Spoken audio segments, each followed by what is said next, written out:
নমস্কার, শুভ সন্ধ্যা। আম, সবাইকে আমার এই নতুন ভিডিওতে স্বাগত। সবার প্রথমেই আপনাদের জানাই 2025 নববর্ষের শুভেচ্ছা। আজকের ভিডিওটা একটু অন্য রকমের। আজকের ভিডিওটা কোনো ট্রাভেল ব্লগ নয়, একটু এক্সপিরিয়েন্স শেয়ারিং ভিডিও। আপনারা সবাই জানেন আমি কর্মসূত্রে 2024 সালে আগস্ট মাসে আমেরিকাতে এসেছি এবং এই মুহূর্তে আমেরিকা থেকেই কথা বলছি। আজকের ভিডিওটা করার প্রধান উদ্দেশ্য হলো এখানে আসার পর কি করে প্রথম কিছু বেসিক নেসেসিটি ফুলফিল করা হয় বা করতে হয়, কি কি পদ্ধতি, আসার সময় কি কি পদ্ধতি, কি কি আমাদের মধ্যে ডাউটস থাকে আসার সময়, কি জিনিসগুলো নিয়ে আমরা চিন্তা করি এবং এখানে এসে সেগুলোকে নিয়ে কীভাবে ডিল করি বা আমি কি করে ডিল করেছি, সেই অভিজ্ঞতাটাকে শেয়ার করা। তো চলুন শুরু করা যাক আজকের ভিডিও। তো আজকের ভিডিওটা শুরু করব আমার ইউএসএ আসার গল্প দিয়ে। আমি কর্মসূত্রে ইউএসএ এসেছি, যেমন বললাম। তো আমি যাত্রা করেছিলাম 2024 সালের 23শে আগস্ট এবং এখানে এসে পৌঁছাই 24শে আগস্ট। এখান থেকে ভারতের সময়ের পার্থক্য 10.5 ঘন্টা ছিল সেই মুহূর্তে, যখন ডে লাইট সেভিংস ছিল। এখন 9.5 ঘন্টা। তো 10.5 ঘন্টা আমরা আমেরিকা পিছিয়ে।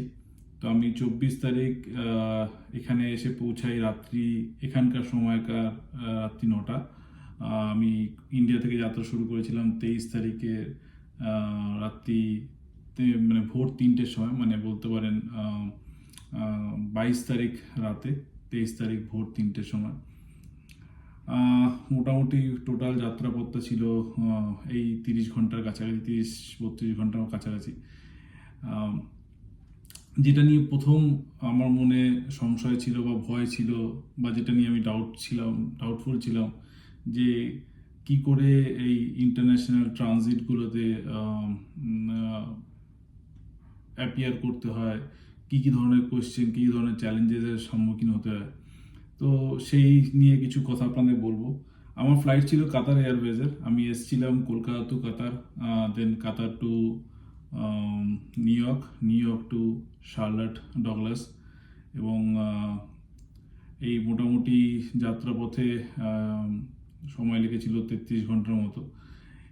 এবং আমার ডগলাস এয়ারপোর্টে গ্যাপ ছিল প্রায় 1-1.5 ঘন্টার মতো। আই থিঙ্ক 1.5 ঘন্টার মতো আমার কাছে গ্যাপ ছিল। এবং নিউ ইয়র্ক এয়ারপোর্টে আমার কাছে মনে হয় খুব সম্ভবত ঘন্টা 3-এর একটা লে ওভার ছিল।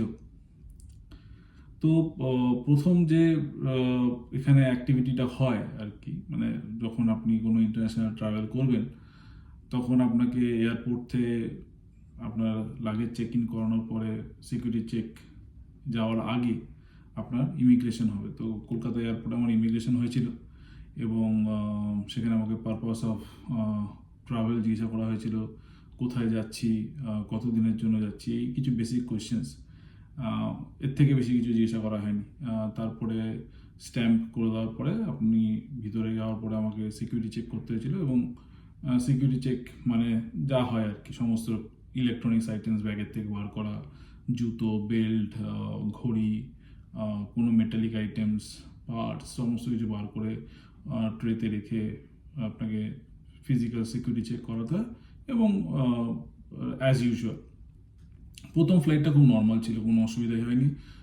খাবার দাবার, কাতার এয়ারওয়েজের সার্ভিস কাতার এয়ারওয়েজে খুব ভালো ছিল। একটা স্পেসিফিক জিনিস আমার যেটা মনে আছে সেটা আপনার সাথে শেয়ার করব। ফার্স্ট টাইম আমি একটা অত বড় বিজনেস ক্লাস দেখেছিলাম, মানে ফ্লাইটে ওঠার পরে। এর আগে তো শুধুমাত্র ইন্ডিয়ার মধ্যে ডোমেস্টিক ফ্লাইটস আর দুবাই গেছি, প্লাস মালয়েশিয়া গেছি। তো এত বড় বিজনেস ক্লাস আমি দেখিনি। তো ঢোকার পর অত বড় একটা বিজনেস ক্লাস ডেফিনেটলি প্রথম বেশ ভালো লেগেছিল। যদিও আমি ইকোনমিতে ট্রাভেল করেছিলাম, আমি জাস্ট বিজনেস ক্লাসটা দেখতে পেয়েছিলাম। তো প্রথম ফ্লাইটটা ছিল মোটামুটি 4.5 ঘন্টা। প্রথমত 30 ঘন্টা এত বড় একটা জার্নি, সেটা ভেবেই আমাদের অনেকের ভয় লাগে। আমারও লেগেছিল, খুব স্বাভাবিক লাগাটা। তো প্রথম ফ্লাইটটা ছিল 4.5 ঘন্টা। তো আমি ওখানকার ভোরের দিকে আহ, কাতারে ভোরের দিকে পৌঁছেছিলাম এবং সেখানে সিকিউরিটি চেক হলো নামার পরে ফার্স্ট। তো খুব সহজ ব্যাপারটা, মানে আমি ভেবেছিলাম যে কি করতে হবে। তো ভাগ্যক্রমে আমার সঙ্গে একজন বাঙালি ভদ্রমহিলা ছিলেন যিনি ফ্রিকোয়েন্ট ট্রাভেলার। তো আমি তার সাথে গল্প করতে করতেই চলে গেছিলাম। তাকে বলেছিলাম যে আমি ফার্স্ট টাইম ট্রাভেল করছি, তো তিনি আমাকে বেশ ভালোই গাইড করেছিলেন প্রথম দিকটায়। কিন্তু ব্যাপারটা খুবই সহজ। আপনি প্লেন থেকে নামবেন, আপনাকে একটা বাস নিয়ে যাবে, মানে আমাদের ক্ষেত্রে একটা বাসে করে নিয়ে যাওয়া হয়েছিল এবং সেখান থেকে আপনাকে মেন টার্মিনাসে নিয়ে যাবে। টার্মিনাস থেকে ওখানে দেওয়া আছে, সাইন দেওয়া রয়েছে, সেই সাইন ফলো করবেন। বা ওখানে প্রচুর রিপ্রেজেন্টেটিভ থাকেন এয়ারপোর্ট অথরিটি, যারা আপনাদেরকে বলবে যে transit passenger this way, transit passenger this way, তারা বলতে থাকবে কন্টিনিউয়াসলি। তো আপনি ওই ফ্লোট, ওই যে একটা ক্রাউড যাবে ওটাকে ফলো করতে করতে আপনি এগিয়ে যেতে পারেন। এবং সেখানে যাওয়ার পরে আপনার ফার্স্টে একটা সিকিউরিটি চেক হলো। তো আমি ভাবলাম যে সিকিউরিটি চেক হয়ে গেল, দেখ খুব ইজি সিকিউরিটি চেক, কোনো ইলেকট্রনিক্স আইটেম বার করতে হয়নি, জাস্ট বডি স্ক্যান করলো, ব্যাগগুলোকে ট্রলিতে দিলাম, বেল্টে দিয়ে দিলাম এবং সেগুলো স্ক্যান হয়ে বেরিয়ে গেল। খুব ইজি সিকিউরিটি চেক হয়ে গেল কাতার এয়ারপোর্টে। বেরোলাম, কাতার এয়ারপোর্টে বেরোনোর পরে আপনার বোর্ডিং পাসের মধ্যে গেট নাম্বার দেওয়া থাকে না, কারণ সেটা আপনাকে ওখানে গিয়ে দেখতে হয় যে কত নম্বর গেটে ফ্লাইট দিয়েছে। তো আপনি কি করবেন, আপনি বেরোনোর পরে বোর্ড থাকে, ইলেকট্রনিক বোর্ডস, ওই ইলেকট্রনিক বোর্ডে আপনার ফ্লাইট নাম্বারটা খুঁজবেন যে আপনার কত নম্বর ফ্লাইট এবং কোথা থেকে কোথায় যাচ্ছে ফ্লাইটটা, রাইট? সেটা একটু ম্যাচ করে দেখে নেবেন যে কত নম্বর গেট। তারপর আপনি যাকে খুশি দিয়েছে কোনো এয়ারপোর্টে, যে কোনো অফিসিয়ালকে, কোনো সিকিউরিটি পার্সোনাল হতে পারে, কোনো এয়ারলাইন্সের কোনো কর্মচারী হতে পারে, তারা কিছু বলেন যে এই গেটটা কোথায় বা কীভাবে যাবো, তারা আপনাকে খুব ইজিলি দেখিয়ে দেবে। এই পুরো প্রসেসটার জন্য অ্যাটলিস্ট যদি আপনার কাছে 1 ঘন্টা সময় থাকে বা 40 মিনিট সময় থাকে, তাহলেই খুব সেফলি আপনি ব্যাপারটা করতে পারবেন। এর থেকে বেশি সময় লাগে না। মোটামুটি যদি আপনাকে টার্মিনাস না চেঞ্জ করতে হচ্ছে, তো দু হাতে করতে হয়নি। তো 30 মিনিট 40 মিনিট সেফলি 1 ঘন্টা ইজ এনাফ। তো তারপরে যখন সিকিউরিটি চেক হয়ে গেল, যখন আমি সিকিউরিটি চেকের পরে যখন গেট নাম্বার পেলাম এবং গেটের দিকে এগোলাম, রাইট, গেটের কাছে পৌঁছে দেখি ওখানে আরেকটা সিকিউরিটি চেক, এবং সেইটা কিন্তু যথেষ্ট টাইম কনজিউমিং। কেননা ওইটা কি হচ্ছে না, ওখানে আমেরিকার কোনো রকম এয়ারলাইন্সে ওঠার আগে ওরা আরেকটা আমেরিকার নিজস্ব একটা সিকিউরিটি চেক করা, সেটা ওদের নিজস্ব সিকিউরিটি চেক অথরিটি দিয়ে ওরা নিজেরা সিকিউরিটি চেক করে। এটা কিন্তু যে দেশের এয়ারপোর্ট অথরিটি, তাদের সিকিউরিটি পার্সোনালরা থাকে না, এটা আমেরিকার নিজস্ব সিকিউরিটি পার্সোনালরা থাকে, তারা এই সেকেন্ড লেয়ার অফ সিকিউরিটি চেকটা করে। তো সেখানে second layer of security check হলো এবং সেটা খুব থরো, মানে প্রতিটা আইটেম স্ক্যান করা। ইভেন যদি আপনার কাছে ট্যাব থাকে, আইপ্যাড থাকে এবং তার সঙ্গে যদি কোনো ডিটাচেবল কিবোর্ড থাকে, সেটাকে আপনাকে ডিটাচ করে আলাদা করে দিতে হবে। তো ওইখানগুলোতে একটুখানি আপনার আইটেমগুলোকে একটুখানি অর্গানাইজ করতে হবে, আদারওয়াইজ জিনিসপত্র মিসপ্লেস হয়ে যেতে পারে। তো ওই জিনিসগুলো একটুখানি খেয়াল রাখতে হবে। এছাড়া ব্যাপারটা খুবই সহজ, সেম প্রসেস, কিন্তু আপনাকে সমস্ত জিনিস আলাদা আলাদা করে দিতে হবে। এটা এইটুকুই যা হিটে। তারপরে তো আপনি ফ্লাইটে উঠলেন এবং ওই ফ্লাইটটা উঠে পড়া মানেই মোটামুটি আপনি এবার 15 ঘন্টার জন্য বন্দি। তো 15 ঘন্টা আপনাকে ফ্লাইটের মধ্যে ওই সিটে বসে থাকতে হবে। খাবার আপনাকে দেবে, এন্টারটেনমেন্ট আপনার সামনে সিটের সামনে ট্যাবের মধ্যে থাকবে, ডিজিটাল স্ক্রিনে আপনি সিনেমা দেখুন, গেম খেলুন। বাট ওই 15 ঘন্টা ইটস লাইক আপনি এক জায়গায় আটকে রয়েছেন। তো এই 15 ঘন্টার জার্নিটা খুব টায়ারিং, খুব বোরিং, এবং যদি আপনি ফ্লাইটের খাওয়ার এবং এন্টারটেনমেন্ট নিয়ে খুব না হন, মানে খুব উৎসাহিত না হন, তাহলে কিন্তু আমার মনে হয় সময়টা কাটাতে সত্যিই খুব কষ্ট হবে। আমার ক্ষেত্রে আমি যেটা করি, আমি জেনারেলি কোনো ইবুক অথবা অফিসের কোনো ডকুমেন্টস, যেগুলো ধরুন কাজগুলো করতে হবে, পেন্ডিং কিছু অ্যাক্টিভিটি রয়েছে, সেগুলো জেনারেলি নিয়ে যাই। তাহলে কি হয়, অনেকটা সময় কেটে যায় ওই কাজটার মধ্যে ফোকাস করে। বা কোনো ভিডিও এডিটিং বা কিছু কিছু রকম কোনো একটা অ্যাক্টিভিটি করে সেই সময়টাকে আমি কাটানোর চেষ্টা করি। নইলে কিন্তু সত্যি সিনেমা দেখে বা খাবার খেয়ে বা ঘুমিয়ে 15 ঘন্টা আমি জানি না কাটানো সত্যি খুব ডিফিকাল্ট মনে মনে হয়। আমার একটা সমস্যা, আমি ফ্লাইটে ঘুমোতে পারি না, আমি জানি না কেন। ফ্লাইটে আমার ঘুম আসে না। ঘুমোলে পরে আমার কেমন একটা নিজেরই একটা একটা একটু অন্যরকম ফিলিং হয়, আমার একটুখানি মাথা ঘুরে বা এরকম একটা ফিলিং আসে, কিন্তু আমি ফ্লাইটে ঘুমোতে পারি না, সেটা একটা একান্তই আমার ব্যক্তিগত সমস্যা।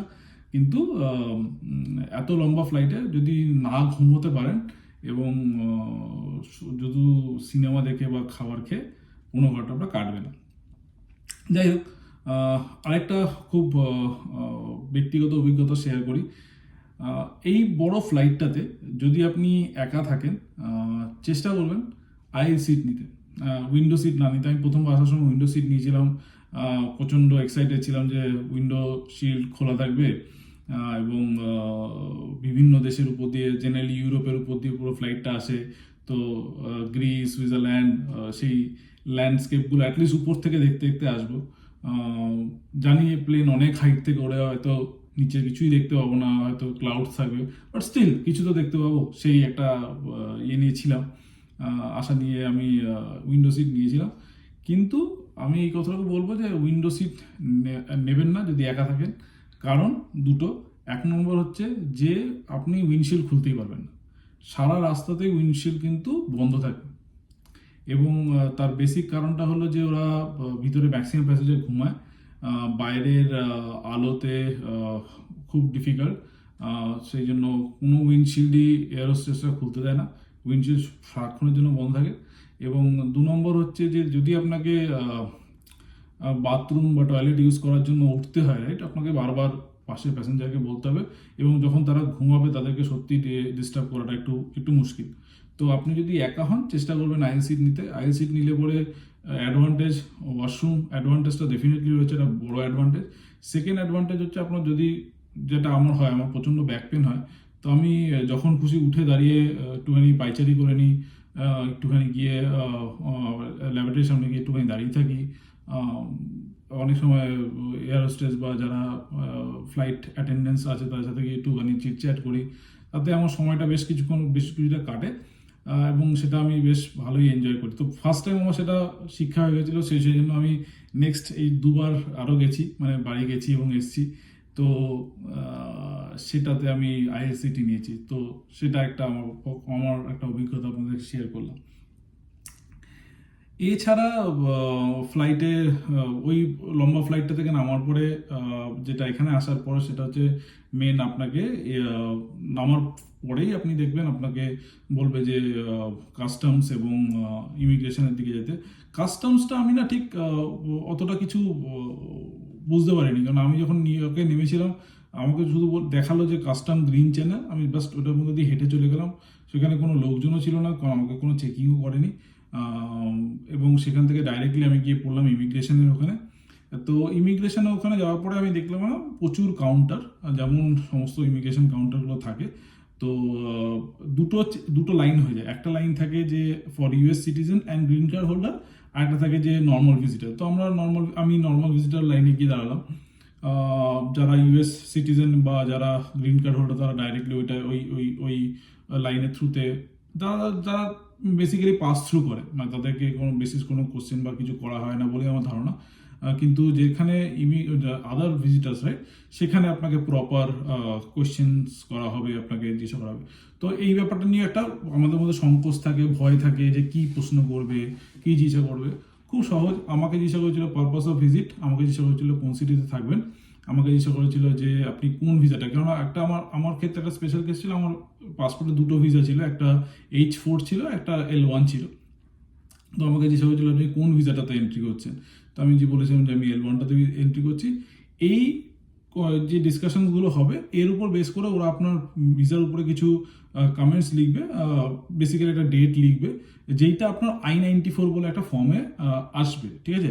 I-94 নট নেসেসারিলি যে আপনাকে ওখানে ডাউনলোড, মানে এয়ারপোর্টে নেমেই ডাউনলোড করতে হবে। অনেকেই বলে যে এয়ারপোর্টে ডাউনলোড করে নিতেই পারেন, জাস্ট একটা ফর্ম, কিন্তু দরকার নেই, আপনি পরেও বার করে নিতে পারেন। I-94 ফর্মের মধ্যে আপনার ইনফরমেশনসগুলো থাকবে, সেটাকে আপনি একটু ট্যালি করে দেখে নেবেন।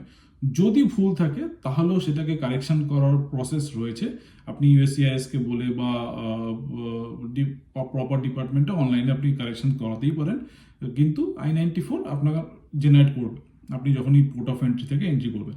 আচ্ছা, পোর্ট অফ এন্ট্রি কথাটা বললাম, রাইট? পোর্ট অফ এন্ট্রি মানে ইউএসএতে সমস্ত এয়ারপোর্ট দিয়ে আপনি ঢুকতে পারবেন না। যেমন আমি শার্লেটে থাকি, আমি ডাইরেক্টলি কোনো আউটসাইড কান্ট্রি থেকে শার্লেট এয়ারপোর্ট বা আমি ডগলাস এয়ারপোর্টে আসতে পারবো না। কিছু স্পেসিফিক পোর্ট অফ এন্ট্রি আছে যেগুলোর থ্রুতে আপনাকে ঢুকতে হবে। যেমন নিউ ইয়র্ক একটা পোর্ট অফ এন্ট্রি, ওয়াশিংটন একটা পোর্ট অফ এন্ট্রি, শিকাগো একটা পোর্ট অফ এন্ট্রি, ক্যালিফোর্নিয়া একটা পোর্ট অফ এন্ট্রি। তো এরকম স্পেসিফিক কিছু পোর্ট অফ এন্ট্রি আছে যেগুলোর থ্রুতেই আপনি ঢুকতে পারবেন, যে এয়ারপোর্টগুলোর থ্রুতে আপনি ঢুকতে পারবেন। তো সেইগুলোকে বলে পোর্ট অফ এন্ট্রি। তো আমার সেখানে কোয়েশ্চেনিয়ার করলো এবং আমাকে জাস্ট I-94 এর ডেটটা দিয়ে দিল। I-94 আপনাকে একটা স্পেসিফিক ডেট দেবে, আপনার ভিসা যতদিনের জন্যই থাক না কেন I-94 এর ডেটটাই কিন্তু আপনার ইউএসএ স্টের ডেট। তো ওই কদিনই আপনি এখানে থাকতে পারবেন। যাই হোক, আমার মোটামুটি ভিসা এন্ড ডেট এবং I-94 and that is same. তো আমার সেক্ষেত্রে কোনো ডিফারেন্সিয়েট কিছু হয়নি। আমি যখন ইমিগ্রেশন লাইন ক্রস করলাম, ঢোকার পরে দেখলাম বেল্ট থেকে আমার ব্যাগগুলো অলরেডি নামিয়ে তারা রেখে দিয়েছিল। কে রেখেছিল, কখন রেখেছিল আমি জানি না, কিন্তু সুন্দর আমার যে কটা ব্যাগ ছিল, দুটো ট্রলি ব্যাগ ছিল, দুটো ট্রলি ব্যাগকে সুন্দর গুছিয়ে রেখে দেওয়া ছিল। আচ্ছা, ট্রলি ব্যাগ সম্বন্ধে একটা বলে দিই, কিছু কিছু ফ্লাইটে একটা চেকিং লাগেজ থাকে, কিছু কিছুতে দুটো থাকে। কাতারেতে জেনারেলি 23 কেজি দুটো ছিল, তো আমি 23 কেজি দুটো নিয়েছিলাম, প্লাস একটা carry on luggage. Carry on লাগেজের ক্ষেত্রে কিছু কনফিউশনস আছে, কনফিউশনসটা স্টিল আমার এখনও আছে, যে বলা থাকে 7 কেজির একটা ব্যাগ, রাইট? তো সেখানে আমার একটা ডাউট ছিল যে আমার পিঠে একটা ল্যাপটপ ব্যাগ, হাতে একটা কেবিন ট্রলি, রাইট, আমাকে অ্যালাউ করবে কিনা।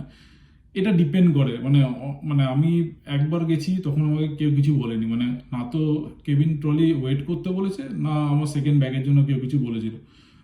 আরেকবার যখন গেছিলাম তখন আমাকে বলেছিল কেবিন ট্রলি ইয়ে করাতে, ওয়েট করাতে, সেটা 7 কেজির নিচেই ছিল, সো ইট ওয়াজ ওকে। তখন আমাকে জিজ্ঞেস করেছিল যে আপনার পিঠের ব্যাগটা কী হবে, সো আমি বলেছিলাম যে আমি খুব সার্কাস্টিকলি বলেছিলাম আপনি রেখে দিতে চাইলে রেখে দিন, আমার কিছু করার নেই, এটার মধ্যে অফিসের ল্যাপটপ রয়েছে। তো তারা হাসতে হাসতে বলছিল না না ঠিক আছে আপনি যান। তো এইটা নিয়ে একটুখানি কনফিউশন আছে, এটা ডিপেন্ড করে লোক টু লোক বেসিস, কিন্তু সেফার সাইড আমি বলবো যে যদি কখনো কোনো এরকম সমস্যার মধ্যে পড়েন, চেষ্টা করবেন কিছু আইটেম বা কেবিন ট্রলির মধ্যে কিছুটা জায়গা রাখতে যেখানে আপনি দরকার লাগলে পিঠের ব্যাকপ্যাকটাকে ঢুকিয়ে দিতে পারবেন। মহিলাদের জন্য ডেফিনেটলি একটা ক্যারি অন পার্স নিতেই পারেন, কোনো অসুবিধা নেই। ব্যাকপ্যাকও তারা ক্যারি করতেই পারেন, কিন্তু ব্যাকপ্যাক বা এই ক্যারি অন লাগেজটা নিয়ে একটুখানি কনফিউশন আছে, ঠিক আছে? মানে আমি এখনও কনফিডেন্টলি বলতে পারবো না যে হ্যাঁ 7 কেজি একটা ট্রলির সঙ্গে আপনি একটা ল্যাপটপ ব্যাগও ক্যারি করতে পারেন, এরকম কোথাও কিছু লেখা নেই, কিন্তু এই একটা সমস্যা রয়েছে। এবার আসি এখানে নামার পরে কাতার এয়ারওয়েজের যেটা কাতারের ক্ষেত্রে আমি দেখলাম বা আমি দেখেছি, মানে আমি 3বারই যাতায়াত করেছি, আমি কাতারের থ্রুতেই করেছি। একটা খুব সুবিধা হয়েছিল কাতারের ক্ষেত্রে আমার, যে আমার ট্রলি, যে অনেকে থাকে না, একটা কোশ্চেন আমার ছিল যে আমি নিউ ইয়র্কে আসার পরে এই যে ট্রলিগুলো নেব, আবার ট্রলিগুলোকে চেক ইন করাতে হবে কিনা, মানে সেই সেকেন্ড টাইম আমাকে কাজটা করতে হবে কিনা। তো সেই ক্ষেত্রে আমি দেখেছিলাম যে সেটা আমার ক্ষেত্রে করতে হয়নি। কি হয়, এখানে আসার পর আপনাকে ডাইরেক্টলি কি করবে, ওরা একটা কিওস থাকবে, ওখানে গিয়ে আপনাকে বলবে যে যদি কানেক্টিং ফ্লাইটস থাকে তারা, ওরা কাতারের লোকেরা আপনার ব্যাগটা নিয়ে নিয়ে বলবে ঠিক আছে আমরা পরের ফ্লাইটের জন্য এটাকে করে দিচ্ছি।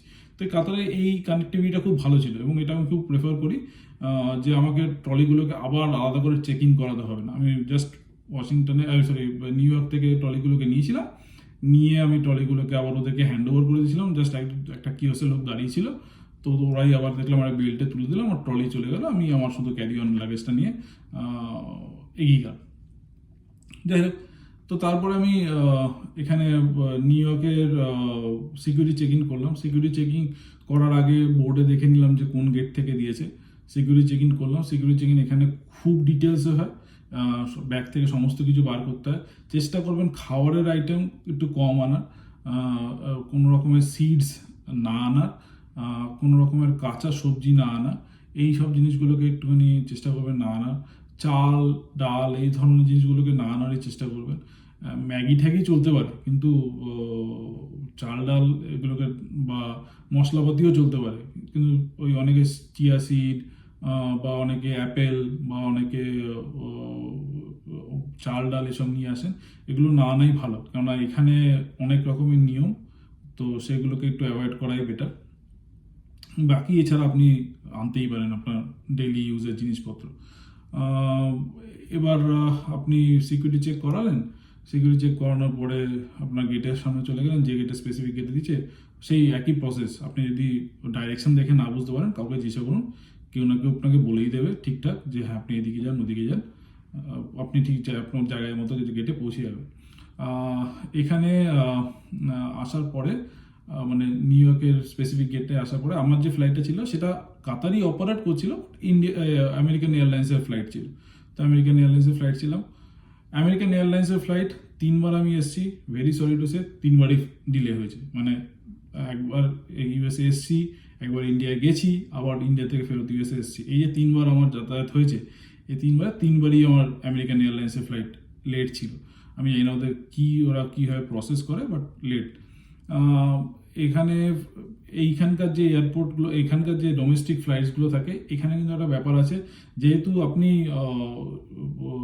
ডাইরেক্ট থ্রু আউট ফ্লাইট কাটছেন, মানে ইন্ডিয়া থেকে ইউএস আপনার প্রপার ডেস্টিনেশন অব্দি ফ্লাইট কাটছেন, আপনার সমস্যা হবে না। কিন্তু যারা এখানে ডোমেস্টিক ট্রাভেল করেন তাদের জন্য কিন্তু ওই ব্যাগেজের ব্যাপারটা এখানে খুব খুব ক্রিটিক্যাল। কোনো টিকিটের সঙ্গে কিন্তু নর্মালি কোনো ব্যাগেজ অ্যাডেড থাকে না, যেটা আমরা ইন্ডিয়াতে হয়, রাইট? ইন্ডিয়াতে প্রতিটা টিকিটের সঙ্গে আপনার একটা নর্মাল ব্যাগ অলরেডি অ্যাডেড থাকে জেনারেলি, কিছু এক্সেপশন বাদ দিয়ে। কিন্তু এখানে কিন্তু সেই ব্যাপারটা না, এখানে কিন্তু ব্যাপারটা একটু অন্যরকম। এখানে আপনাকে ব্যাগ আলাদা করে অ্যাড করাতে হবে। যে কোনো ব্যাগ, যে ব্যাগটাকে আপনি আপনার সিটের নিচে, মানে ব্যাকপ্যাক সিটের নিচে আপনি পায়ের কাছে রাখতে পারবেন না, সেই ব্যাগটাকেই কিন্তু কনসিডার করা হবে ক্যারি অন লাগেজ, সেটাকে কিন্তু চেক ইন লাগেজ হিসেবে কনসিডার করা হবে। আপনি কিন্তু বাকিগুলোকে কনসিডার করা হবে না। তো আমাকে তো যেহেতু ট্রলি ব্যাগ ছিল আর একটা পিঠের ব্যাগও ছিল, আমাকে কোশ্চেন করেনি, কিন্তু সেই ব্যাপারটা নিয়ে কিন্তু একটুখানি সতর্ক। কিন্তু এখানে কোশ্চেন করতেই পারে যে আপনার কাছে দুটো ব্যাগ আছে, ঠিক আছে? যদি সেরকম বলবেন যে আমার টিকিটে এটা অ্যালাউড ছিল এবং সেটা আমি নিয়ে এসেছি। ওরা কী করবে, জেনারেলি আপনার ওই হাতের ট্রলি ব্যাগটাকে ম্যাক্সিমাম একটা ট্যাগ লাগিয়ে ওটাকে ওরা হয়তো চেক ইনে পাঠিয়ে দিতে পারে, সেটাই ওরা ম্যাক্সিমাম করে। এছাড়া আমার মনে হয় না অন্য কিছু ওরা করবে বা করে। যাই হোক, আমেরিকাতে আমি এসে পৌঁছলাম, হোটেল নিয়েছিলাম একটা অফিসের সামনে। হোটেলে প্রথম 7 দিন আমি ছিলাম, তারপরে বাড়ি ভাড়া নিয়েছি এখানে ভ্যালেন্টাইনে। তো আমি হোটেলে চেক ইন করলাম। আচ্ছা, এখানে হোটেলে একটা বড় ব্যাপার আছে এবং সেটা আমার কাছে প্রথম দিন বেশ সারপ্রাইজিং ছিল। প্রথমত দেখুন, আমরা সবাই ইন্ডিয়া থেকে হোটেল বুক করে আসি, তখন কিন্তু Booking.com বা মেক মাই ট্রিপ কোথাও এই কথাটা লেখা ছিল না যে হোটেলে আসার পর সিকিউরিটি ডিপোজিট নেবে, এবং সিকিউরিটি ডিপোজিট কিন্তু বেশ একটা মোটা টাকা সিকিউরিটি ডিপোজিট থাকে, এবং সিকিউরিটি ডিপোজিটটা কিন্তু ওরা ক্যাশ নেবে না। আমার কাছে ক্যাশ ছিল, আমি ডেফিনেটলি আমার কাছে ইউএস কোনো অ্যাকাউন্ট ছিল, ব্যাঙ্ক অ্যাকাউন্ট ছিল না, রাইট? বা ইউএস কোনো কার্ড ছিল না। আমার কাছে ইন্ডিয়ান ক্রেডিট কার্ড ছিল আর ক্যাশ ছিল, ক্যাশ মিনস ডলার ছিল। তো সেখানে আমাকে $300 আমাকে বলেছিল সিকিউরিটি ডিপোজিট দিতে 7 দিনের জন্য। তো আমি বলছিলাম ঠিক আছে ক্যাশ নিয়ে নিন, তো বলা হচ্ছে ক্যাশ নেবে না। তো সেখানে আমাকে আমার ইন্ডিয়ান ক্রেডিট কার্ড করে, আপনার ফরেস্ট কার্ড থাকলে ডেফিনেটলি ইউজ করতে পারেন, হয়তো ফরেস্ট কার্ড ইউজ হবে, কিন্তু আমার কাছে ফরেস্ট কার্ড ছিল না। তো ইন্ডিয়ান ক্রেডিট কার্ড ইউজ করে আমি $300 দিয়েছিলাম। সেই $300টা আপনি যদি আপনার সব কিছু ঠিকঠাক থাকে, জেনারেলি ঠিকই থাকবে, তো ফেরত পেয়ে যাবেন। সেটা ওরা আবার রিভার্স করে দেয় ট্রানজ্যাকশানটাকে, কিন্তু সেই অ্যামাউন্টটা কিন্তু ওরা লক করে দেবে আপনার ক্রেডিট কার্ডে। এই একটা ব্যাপার আমার মনে হলো আপনাদের জানিয়ে রাখা ভালো। প্লাস এখানে আসার পরে যেটা সব থেকে বড় দরকার লাগে সেটা হচ্ছে একটা মোবাইল কানেকশন নেওয়া। মোবাইল কানেকশন নিয়ে আমি প্রচণ্ড কনফিউজিং সাজেশন পেয়েছি আমার অনেক বন্ধু বান্ধবের কাছ থেকে, সিনিয়রসদের কাছ থেকে। তো মোবাইল নিয়ে আমি কী করেছিলাম, মোবাইলের জন্য আমি ইন্ডিয়া থেকে আসার সময় আমি আমার ভোডাফোনের নাম্বারটাতে ইন্টারন্যাশনাল রোমিং অ্যাক্টিভেট করেছিলাম 1 বছরের জন্য। এই কিছু 5,000 টাকার মতো চার্জ লেগেছিল। তো সেখানে 150 মিনিটের ইনকামিং আউটগোয়িং ছিল, প্লাস আই থিঙ্ক 3 জিবির মতো ডেটা প্যাক ছিল, এবং ইনকামিং মেসেজেস ফ্রি ছিল। তো এই মোটামুটি অ্যাভেলেবিলিটি থাকে ফর 1 ইয়ার। সেই প্যাকটা আমি ভরে নিয়ে এসেছিলাম, ইন্টারন্যাশনাল রোমিং প্যাক, যেটা আমার মোবাইলে এখনও আছে, 1 বছরের জন্য অ্যাক্টিভেটেড। এবং এরপরে এখানে আসার পর আমি কি করেছিলাম, আমাকে অনেকে বলেছিল ফিজিক্যাল সিম নিতে, অনেকে বলেছিল যে ই সিম নিতে। তো আমি দেখলাম যে ই সিমটা বেটার। সেক্ষেত্রে আমাকে কোনো ফিজিক্যাল সিম স্লট আমার মোবাইলে আলাদা করে ঢোকাতে হবে না। তো আমি ই সিমটা কনভিনিয়েন্ট মনে হয়েছিল। ই সিম ইন্ডিয়াতে এখন অতটা জনপ্রিয় হয়নি, কিন্তু এখানে ই সিম যথেষ্ট ভালো সার্ভিস দেয়। তো আমি লাইকা মোবাইলের ই সিম নিয়েছিলাম। আমার মোটামুটি ট্যারিফ ছিল আমার ট্যারিফ প্রতি মাসের $12, যেখানে মোটামুটি 30 থেকে 40 জিবি আমি ডেটা পাই। এবং আমি মোটামুটি 10 জিবির মতো হটস্পটে ডেটা ইউজ করতে পারি। এবং এখানকার ইন্টারনাল যত ডোমেস্টিক যত টেলিফোনস আছে সেগুলো ফ্রি। যেটা সব থেকে ইম্পর্টেন্ট হয়ে পড়ে আমাদের জন্য, যে ইন্ডিয়াতে কল ব্যাক করা, যে তে আমাদের রিলেটিভসদের, আমাদের বাড়ির লোকেদের ফোন করা, রাইট? তো এখানে কি ছিল, যে 10টা নাম্বার আপনি সিলেক্ট করতে পারেন, যে 10টা নাম্বারে আপনার আউটগোয়িং ফ্রি হয়ে যাবে ফ্রম ইউর ইউএস নাম্বার। তো 10টা ইন্ডিয়ান নাম্বার আপনি সিলেক্ট করতে পারেন। তো আমি সেই প্ল্যানটা নিয়েছিলাম, যেটা আমার এখানে ওই $12-13 মতো লাগছে। প্ল্যানটা অ্যাকচুয়ালি $40, আমি একটা ডিসকাউন্ট দিয়ে ওটা $12 পেয়েছিলাম। তো আপনি আপনারা সেই প্ল্যানটা দেখতে পারেন, আমার জন্য যথেষ্ট ভালো কাজ করছে প্ল্যানটা। আমি ওইটাই ইউজ করছি লাস্ট 4 মাস ধরে, কোনো সমস্যা নেই। তো ওইটাতে আপনি 10টা নাম্বার সিলেক্ট করে নেবেন, আমরা বাড়ি 10জন লোকের, এবং তাদেরকে আপনি ফ্রিতে ফোন করতে পারবেন। প্লাস আপনি হোয়াটসঅ্যাপের থ্রুতে তো সবাইকেই ফোন করতে পারেন। তো ওই মোবাইল ইন্টারনেট ইউজ করুন বা বাড়ির ওয়াইফাই ইউজ করুন, আপনি সবাইকে ওইটার থ্রুতে ফোন করতেই পারেন। এছাড়া মোবাইল নিয়ে খুব বেশি কোনো সমস্যা হয়নি। মোবাইলের জন্য কিছুই করতে হয়নি বা কোথাও যেতে হয়নি, পুরোটাই অনলাইনে হয়েছে। তারা আমাকে একটা কিউআর কোড পাঠিয়েছিল, ই সিম নাম্বার পাঠিয়েছিল। তো কিউআর কোড স্ক্যান করে আমি আমার নাম্বারটাকে অ্যাক্টিভেট করে নিয়েছিলাম, এবং I think within half an hour আমার পুরো প্রসেসটা, হোটেল রুমে বসেই পুরো ব্যাপারটা হয়ে গেছিলো। আমার কোথাও মোবাইলের সিম নেওয়ার জন্য যেতে হয়নি। হ্যাঁ, প্রবলেম ওই একটাই, আপনাকে সমস্ত কিছু ইনিশিয়াল ডেজে কিনতে হবে আপনার ওই ইন্ডিয়ান কার্ডস দিয়ে। ফরেক্স কার্ড থাকলে ভালো, নইলে পরে ইন্ডিয়ান ক্রেডিট কার্ডে কার্ড কিনতেই পারেন যদি ইন্টারন্যাশনাল ট্রানজ্যাকশনস অ্যাক্টিভেট করানো থাকে। না থাকলে করিয়ে নিতে হবে। তো সেটার থ্রুতে আপনারা করতেই পারেন। চার্জ লাগবে, ওই কনভার্সন চার্জেসগুলো লাগে, তো সেই খরচাগুলো থাকবে। এরপরে যেটা সব থেকে বড় প্রসঙ্গ হয়ে দাঁড়ায় ইউএসএ আসার পরে, সেটা হচ্ছে একটা ব্যাংক অ্যাকাউন্ট খোলা। ওকে, কিন্তু ব্যাংক অ্যাকাউন্ট খোলার আগে আপনার যেটা করণীয়, সেটা হচ্ছে আপনার এসএসএন জন্য অ্যাপ্লাই করা, সোশ্যাল সিকিউরিটি নাম্বার। খানিকটা আমাদের ওই আধার কার্ডের মতো। তো এখানে আপনাকে ওই অ্যাপ্লাই করতে হবে সোশ্যাল সিকিউরিটি নাম্বারের জন্য। তো আপনি এসএসএন এর ওয়েবসাইট রয়েছে, তো ওখানে গিয়ে আপনি একটা ফর্ম ফিল আপ করবেন। সেই ফর্মটা ফিল আপ করে আপনি ওখানে একটা অ্যাপয়েন্টমেন্ট বুক করবেন নিয়ারেস্ট এসএসএন সেন্টারে, এবং আপনাকে স্পেসিফিক টাইমে সেখানে পৌঁছাতে হবে, এবং সেখানে গিয়ে আপনি আপনার ডকুমেন্টস দেখিয়ে আপনি আপনার এসএসএন এর জন্য অ্যাপ্লাই করতে পারেন। এসএসএন অ্যাপ্লাই করার জন্য আমার ক্ষেত্রে আমার ভিসার ডকুমেন্টস, আমার ইন্ডিয়ান আইডেন্টি কার্ডস, এই সমস্ত কিছু দেখাতে হয়েছিল। কিন্তু আমার ক্ষেত্রে একটা সমস্যা হয়েছিল। সমস্যাটা এরকম হয়েছিল যে আমি অনলাইনে অ্যাপ্লাই করার পরেও আমার অ্যাপ্লিকেশনটা কোনোভাবে ওখানে জমা পড়েনি। তো আমি ওখানে যাওয়ার পরে একটা টোকেন নিয়ে ওয়েট করছিলাম। আমি ভেবেছিলাম যে আমার অ্যাপ্লিকেশনটা জমা পড়েছে, আমাকে স্পেসিফিক টাইমে ডাকবে, কিন্তু আমাকে অলমোস্ট 4-5 ঘন্টা বসে থাকতে হয়েছিল এসএন সেন্টারে। তারপরে আমি বুঝতে পেরেছিলাম যে আমার অ্যাপ্লিকেশনটা কোনোভাবে জমা পড়েনি। সেই জন্য আমাকে ওখানে অফলাইন ওরা ফর্ম ফিল আপ করিয়ে আমার অ্যাপ্লিকেশন, এসএসএন অ্যাপ্লিকেশনটা জমা নিয়েছিল। এসএসএন আপনার মোটামুটি ওই 5-7 দিন, 10 দিন, 15 দিনের মধ্যে চলে আসে। তো আপনি এসএসএন এর জন্য অ্যাপ্লাই করলে আপনাকে ওরা একটা অ্যাপ্লিকেশন নাম্বার দেবে, ঠিক আছে? সেই অ্যাপ্লিকেশন নাম্বারটা নিয়ে আপনি অনেক কিছুই করতে পারেন। তো এই অ্যাপ্লিকেশন নাম্বারটা নিয়ে আপনি কী করবেন, আপনাকে একটা ব্যাঙ্ক অ্যাকাউন্ট খুলতে হবে। যদি আপনি ব্যাঙ্ক অ্যাকাউন্ট খুলতে চান এখানে আসার পরে, যারা আমরা চাকরি করি তাদের সবাইকে ব্যাঙ্ক অ্যাকাউন্ট খুলতে হয়, রাইট? তো এখানে ব্যাঙ্ক অ্যাকাউন্ট আপনি খুলতে পারেন। এবার ব্যাঙ্ক অ্যাকাউন্ট খোলা নিয়ে আমার কাছে একটা খুব দুবিধা ছিল, যে আমি কোথায় খুলবো, কী ধরনের অ্যাকাউন্ট হবে, কি করে অ্যাপ্রোচ করবো, এই ব্যাপারগুলো নিয়ে আমি খুব ডাইসি ছিলাম, কারণ আমাকে শিখিয়ে দেওয়ার মতো কেউ ছিল না এখানে, সেরকমভাবে গাইড করার মতো, হ্যান্ড হোল্ডিং করার মতো কেউ ছিল না। তো আমি কি করেছিলাম, একদিন সাহস করে ডাইরেক্টলি ব্যাংকে চলে গেছিলাম। তো গিয়ে আমি বললাম যে এরকম আমি নতুন এসেছি, তো আমি একটা ব্যাংক অ্যাকাউন্ট খুলতে চাই, কি প্রসেস? তো ওরা বললো যে না, ওরকমভাবে তো হবে না, আপনাকে একটা অ্যাপয়েন্টমেন্ট নিয়ে আসতে হবে। তো এখানে ইউএসএ একটা কালচার আছে যে এখানে আপনি যাই করতে চান না কেন, মানে সেলুনে চুল কাটতে গেলেও আপনাকে অ্যাপয়েন্টমেন্ট নিতে হবে। তো প্রথম আপনাকে অ্যাপয়েন্টমেন্ট করতে হবে। তো যে কোনো কাজের জন্য এখানে একটা আগে অ্যাপয়েন্টমেন্ট করতে হয়, তারপরে আপনাকে সেই স্পেসিফিক টাইমে স্পেসিফিক ডেটে সেইখানে যেতে হয়। আপনি মানে ডাইরেক্টলি ওভার দ্য কাউন্টার গিয়ে খুব একটা সার্ভিস পাবেন না। হ্যাঁ, কিছু কিছু সার্ভিস হয়, যেমন টাকা জমা দেওয়া, টাকা তোলা, এগুলোর জন্য আপনাকে অ্যাপয়েন্টমেন্ট নিতে হয় না।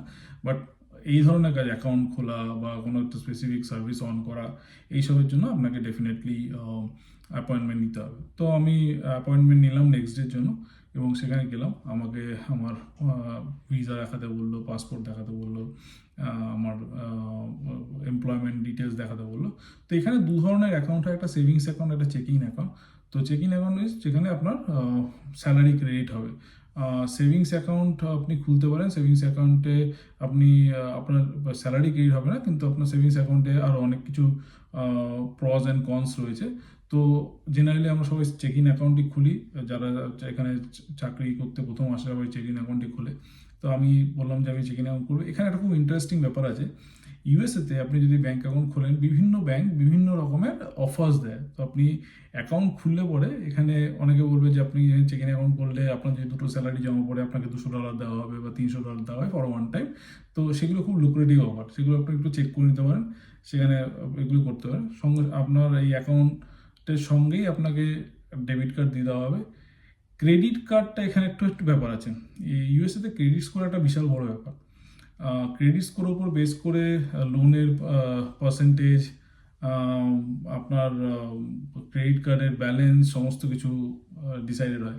তো ডেফিনেটলি আপনি যখন ইউএসএ আসবেন, আপনার ক্রেডিট স্কোর বলে কিছু থাকবে না, ক্রেডিট হিস্ট্রি বলে কিছু থাকবে না, রাইট? কারণ আপনি এটা মনে করবেন না যে আপনি ইন্ডিয়াতে অনেক ভালো ক্রেডিট স্কোর ছিল বা আপনার অনেক ভালো সিভিল স্কোর ছিল বলে সেটা এখানে ক্যারি ওভার হয়ে যাবে, না, সেরকম কোনো ব্যাপার না। তো সেটা এখানে হয় না। তো আপনাকে কি করতে হবে, আপনাকে এখানে নতুন করে আপনার ক্রেডিট স্কোর জেনারেট করতে হবে, পারচেস করে, রেন্ট দিয়ে, সমস্ত কিছু থ্রুতে আপনার ক্রেডিট স্কোর জেনারেট হবে। তো তার উপরে বেস করেই আপনি আপনি লোন পাবেন, বা আপনার লোন পার্সেন্টেজ ডিসাইড হবে, আপনার ক্রেডিট কার্ড আসবে, সমস্ত কিছু হবে। তো এখানে জেনারেলি কি হয়, এখানে আপনি যখন ক্রেডিট কার্ডের জন্য অ্যাপ্লাই করবেন, এখানে সিকিউরড, আনসিকিউরড, পার্শিয়ালি সিকিউরড, এই ধরনের ক্রেডিট কার্ডস হয়। সিকিউরড ক্রেডিট কার্ড মানে হচ্ছে যে আপনি এখানে আপনি একটা সার্টেন অ্যামাউন্ট দেবেন, এবং সেই অ্যামাউন্টের উপর বেস করে আপনাকে ক্রেডিট অ্যামাউন্ট দেওয়া হবে। কাইন্ড অফ আপনি $500 দিলেন, বললেন যে এইটা আমার ক্রেডিট কার্ডের জন্য বরাদ্দ। তো এই $500টাকে আপনি খরচা করতে হবে, আপনি আবার $500 রিফিল করলেন, আবার খরচা করতে হবে। কাইন্ড অফ ডেবিট কার্ড, এটাকে ক্রেডিট কার্ড বলা যায় না, কারণ আপনি ক্রেডিট কিছু নিচ্ছেন না, আপনি আপনার টাকাটা ইউজ করছেন in form of credit card, যাতে আপনার ক্রেডিট স্কোরটা জেনারেট হয়। আনসিকিউর বা পার্সিয়াল সিকিউর ক্ষেত্রে কী হয়, আপনাকে ব্যাংক কিছু এক্সট্রা দেবে যেটা আপনি ক্রেডিট নিতে পারবেন, রাইট? এবার এটা ডিপেন্ড করে যে ব্যাংক আপনাকে ইনিশিয়ালি দেবে কি দেবে না। আমাকে ইনিশিয়ালি প্রথম একবার রিজেক্ট করেছিল, আমি আবার রিকোয়েস্ট করার পরে ওরা আমাকে দিয়েছিল। আমাকে ওই $90 মতো পে করতে হয়েছে, যেটা আপনাকে আপনি ব্যাংক নিয়ে নেবে না, আপনাকে দেবে ব্যাংক। আপনি যদি সারেন্ডার করে দেন কার্ডটাকে, আপনাকে ফেরত দিয়ে দেবে। কিন্তু আপনি যখন অ্যাপ্লাই করবেন আপনাকে $90 দিতে হবে, অ্যান্ড তার বেসিসে ওরা আপনাকে একটা ক্রেডিট লাইন দেবে। আমরা যেমন বলি না ক্রেডিট ব্যালেন্স, তো সেখানে ক্রেডিট লাইন দেবে। তো আমাকে $80 বিনিময়ে আমাকে $500 ক্রেডিট লাইন দিয়েছে। তো দ্যাট মিনস মানে ওই $420 আমি আনসিকিউরড মানি পেয়েছি, Warsaw $80 is from my own pocket. ঠিক আছে, তো এটাকে পার্শিয়ালি সিকিউর বা পার্শিয়ালি আনসিকিউরড কার্ড আপনি বলতে পারেন। ফুললি আনসিকিউর মানে যেখানে আপনাকে ইনিশিয়ালি কিছু দিতে হবে না, পুরো টাকাটা আপনাকে ব্যাংকে দেবে, জেনারেলি আপনি পাবেন না, সেটা আপনাকে কোনো ব্যাংকই দেবেন। তো এই একটা ব্যাপার আছে, ক্রেডিট কার্ড আপনি অ্যাপ্লাই করবেন, ক্রেডিট কার্ড আপনার আসবে আসবে না সেগুলো আপনি ব্যাংকের সাথে কথা বলে পেতে পারেন। তবে ব্যাংকের ব্যাপারটা খুব ডিফিকাল্ট নয়, আপনারা যাবেন ব্যাংকে, কথা বলবেন, আপনাদের সিচুয়েশনটা বলবেন যে আপনি এই ধরনের অ্যাকাউন্ট খুঁজছেন, একটুখানি আগে থেকে স্টাডি করে নেবেন। যেটা সব থেকে বড় ব্যাপার যে কোন ব্যাংকে খুলবেন। আমার মতে তিনটে ব্যাংক এখানে সব থেকে বড় ব্যাংক। একটা হচ্ছে ব্যাংক অফ আমেরিকা, একটা চেস, আর একটা হচ্ছে ওয়েলস ফার্গো। এই তিনটে ব্যাংকের মধ্যে যে কোনোটাতে খুলতে পারেন। এছাড়াও অনেক ব্যাংক রয়েছে, আম, সেগুলো তো আপনি খুলতেই পারেন। কিন্তু আমি আমার পার্সোনাল অভিজ্ঞতা থেকে বলছি, আমি এই তিনটে ব্যাংকের ব্রাঞ্চ এবং এই তিনটে ব্যাংকের এটিএম সমস্ত জায়গায় মোটামুটি দেখতে পাই। ডিফারেন্ট এয়ারপোর্টসও দেখতে পাই, ইভেন ইন্ডিয়ান এয়ারপোর্টসগুলো তো দেখতে পাই। তো আমার মতে এই ব্যাংকে অ্যাকাউন্ট করা বা এই ব্যাংকে কার্ড হোল্ড করা is better than any other less known bank in US. তো এইটা নিয়ে আপনারা একটু নিজেরা অ্যানালিসিস করে নেবেন, এটা কোনো সাজেশন নয়। বাট আমি আমার এক্সপিরিয়েন্স থেকে আমি ব্যাংক অফ আমেরিকাতে আমার অ্যাকাউন্ট খুলেছি। তো এই তো গেল আমার অ্যাকাউন্ট খোলার গল্প।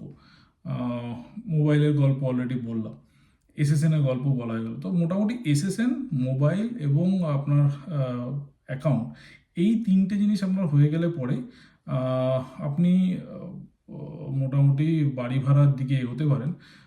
বাড়ি ভাড়ার ক্ষেত্রে সমস্যাটা হচ্ছে, বাড়ি ভাড়ার ক্ষেত্রে আপনাকে একটা অ্যাকাউন্ট বানাতেই হবে, যেটা আমার ক্ষেত্রে সমস্যা হয়েছিল।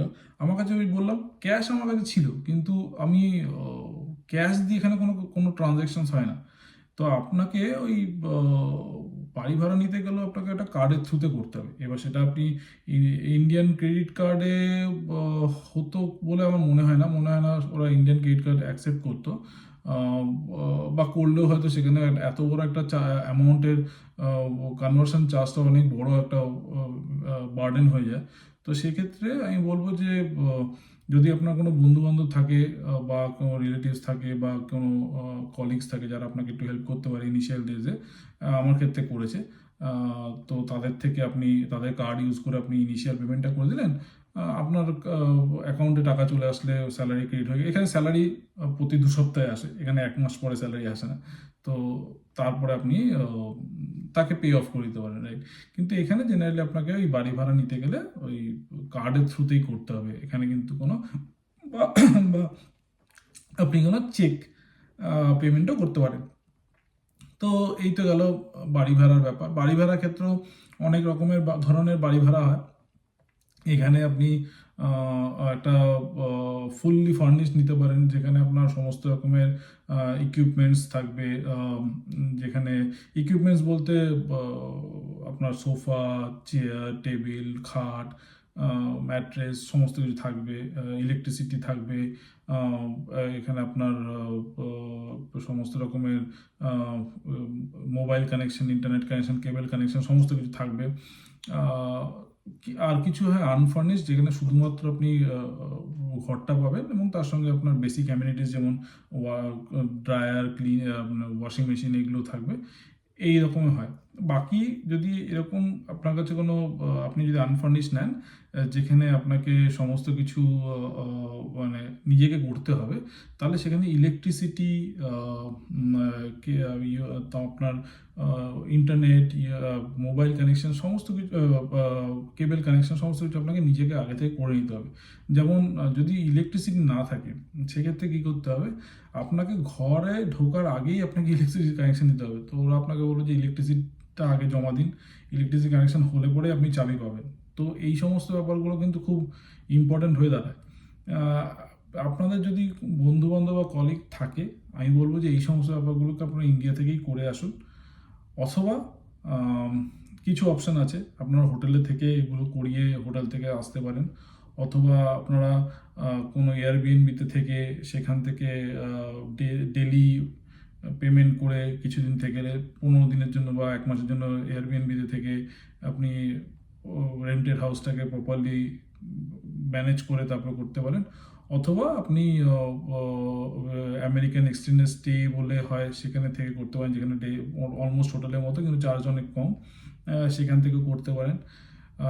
কিন্তু এই পুরো রেন্টিং হাউসের এই পুরো ব্যাপারটা বা রেন্টিং অ্যাপার্টমেন্টের এই পুরো ব্যাপারটা করতে কিন্তু আপনাকে একটু সময় স্পেন্ড করতে হবে। মানে আপনি একদিন অ্যাপয়েন্টমেন্ট করে যাবেন। আর অ্যাপয়েন্টমেন্টের সবথেকে বড় গল্পটা হচ্ছে এখানে শনিবার বা রোববার এই দুটো দিনে কোনো কাজ হয় না।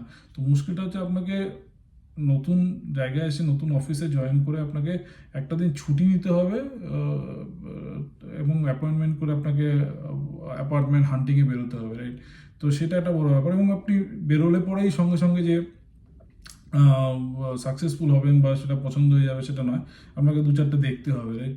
তো আপনি সেই একটা ব্যাপার থাকে। সো এটা যদি ইন্ডিয়া থেকে আপনাকে কোনো আপনার ফ্রেন্ড বা কলিগ করে দিতে পারে তাহলে খুব ভালো।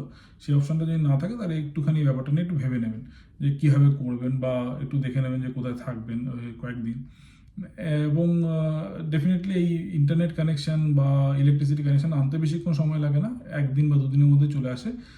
কিন্তু যতক্ষণ না আসে ততক্ষণ আপনি বাড়িতে এন্ট্রি করতে পারবেন না, যে এরকম না যে আপনি মোমবাতি জ্বালিয়ে ঘরে থাকবেন, সেটা সম্ভব নয়। তো এখানে আপনাকে প্রপারলি সমস্ত কিছু আগে গুছিয়ে নিয়ে তারপরে এন্ট্রি করতে হবে। যাই হোক, আমার ক্ষেত্রে আমি এটা পুরো একটা ওয়েল সেট আপ নিয়েছি, যেখানে সমস্ত কিছু প্রি সেট আপ ছিল, তো আমাকে সেগুলো ভাবতে হয়নি। রেন্টটা অনেক হাই তার জন্য, কিন্তু আমাকে ফর্চুনেটলি ওই সমস্ত জিনিসগুলো ভাবতে হয়নি। এবার আসি এখানে খাওয়া দাওয়া নিয়ে। খাওয়া দাওয়াটা হোটেলে থাকাকালীন অসুবিধা হয়নি, ব্রেকফাস্টটা ফ্রি ছিল, আশেপাশে হোটেল ছিল, বার্গার পিৎজা এইসব খেয়ে মোটামুটি হয়ে গেছে। এখানে আসার পরে আমি কিছু কিছু এখানে আমার যেখানে থাকি তার নিয়ারেস্ট কিছু দোকানপাট আছে, যেমন হ্যারি স্ট্রিটার আছে, যার কিছু ভিডিও আমি অলরেডি দেখিয়েছি। Harry Streeter, Patel Brothers, Triveni. Patel Brothers, Triveni এগুলো ইন্ডিয়ান স্টোর, যেখানে ইন্ডিয়ান সমস্ত প্রোডাক্টস পাওয়া যায়। হ্যারি স্ট্রিটার যেখানে এটা ইউএস স্টোর, রাইট? এই ধরনের দোকান আছে যেখান থেকে আমার ডেইলি জিনিসপত্র আমি পেয়ে যাই, এবং সেগুলো দিয়ে আমার আপাতত বিগত 4 মাস আমার চলে যাচ্ছে খুব ভালোভাবে। এখানে আসার পরে একটা মোবাইল কানেকশান, এসএসএন, আর আপনার ব্যাঙ্ক অ্যাকাউন্ট, এই 3টে যদি হয়ে যায়, বাড়ি ভাড়াটা ডেফিনেটলি একটা ব্যাপার আছেই। এই 3টে বেসিক থিং যদি আপনার হয়ে যায়, প্লাস বাড়ি, আপনি যদি একটা থাকার জায়গা পেয়ে যান, সেফ থাকার জায়গা, then you are all set. Okay, next যেটা দরকার লাগে, যেটা আমার এখন আমি ফিল করছি, সেটা হচ্ছে এখানে উবের কস্ট কিন্তু প্রচণ্ড বেশি। মানে $50, $30 ভেরি ভেরি অবভিয়াস ভাড়া। ওকে, ছোট্টখাট্টো মানে 30 মিনিটের জার্নি হলে পরেও প্রায় $50, মানে আপনি বুঝতেই পারছেন, প্রায় 4,000-5,000 টাকা ধাক্কা ইন্ডিয়ান কারেন্সিতে। তো সেইটা কিন্তু একটুখানি আপনাকে ভাবাবে। আমাকে খুব একটা আমি অফিস যাওয়ার জন্য একটু, আমার অফিস আমার রেন্টেড হাউসের ঠিক উল্টো দিকে, তো সেই জন্য আমাকে অসুবিধা হয় না। কিন্তু আপনাকে যদি ট্রাভেল করতে হয়, আপনাকে যদি বেসিক ডেইলি নিডসের জন্য দোকানপাটে যাওয়ার জন্য আপনাকে বেশি দূরে যেতে হয়, উবের কিন্তু বেশি দিনের জন্য সাস্টেনেবল অপশন নয়। তো আপনাকে ডেফিনেটলি এখানে একটা গাড়ি ভাড়া নিতে হবে। আমি পরে একটা ভিডিও করব আমি কি করে গাড়ি ভাড়া নিচ্ছি, বা কি করে এখানে ড্রাইভিং লাইসেন্সের জন্য অ্যাপ্লাই করছি, কি করে ড্রাইভিংয়ের পরীক্ষা দিচ্ছি, সেসব নিয়ে আমি ডিটেলসে পরে ভিডিও করব। আজকের ভিডিওটা অলরেডি অনেক লম্বা হয়ে গেছে, কিন্তু সেগুলো নিয়ে আমি আপনাদের জানাবো। এই মুহূর্তে আমার কাছে অতটা ক্লিয়ার আইডিয়া নেই এই সমস্ত ব্যাপারগুলো নিয়ে। আমি নিজে আগে এক্সপিরিয়েন্স করে নিই, পুরো ব্যাপারটাকে বুঝে নিই, তারপরে আপনাদের জানাবো। যাই হোক, আমি আজকের ভিডিওটাকে আজকে আর লম্বা করব না। আপনাদের ফিডব্যাক শোনার অপেক্ষায় রইলাম। আপনাদের সাজেশন জানাবেন, আরও কিছু যদি নতুন কিছু জানতে চান, কিছু প্রশ্ন থাকে, কিছু পয়েন্ট যদি আমি মিস করে থাকি, যেগুলো আপনাদের মনে হয় যে আমি কভার করলে ভালো হয়, প্লিজ কমেন্টে জানান। আমিও আমার ভিডিওগুলোকে আরও ইমপ্রুভ করার চেষ্টা করছি, এবং ভবিষ্যতে আপনাদেরকে আরও এরকম ইম্পর্টেন্ট এক্সপিরিয়েন্স শেয়ার করার ভিডিও নিয়ে আসার চেষ্টা করব। হ্যাঁ, ট্রাভেল ব্লগস থাকবে। ট্রাভেল ব্লগস যখনই এই অফিসের মাঝখানে বেরোনোর সুযোগ পাবো, যেখানেই যাই না কেন, ছোটো করে ট্রাভেল ভিডিও বানাবো। প্রফেশনালি আমি ট্রাভেল ব্লগিং করি না, আমি জাস্ট অ্যামেচার লেভেলে ট্রাভেল ব্লগিং করি। তো ট্রাভেল ব্লগিংটা কন্টিনিউ থাকবে। যেটুকু আমি জানবো, যেটুকু আমি দেখবো, আপনাদেরকে দেখাতে থাকবো, আপনাদেরকে আমার গল্প বলতে থাকবো। শুভরাত্রি, সবাই ভালো থাকবেন, এবং আপনাদের ভালোবাসা এবং আপনাদের সাপোর্ট আমার সঙ্গে রাখবেন।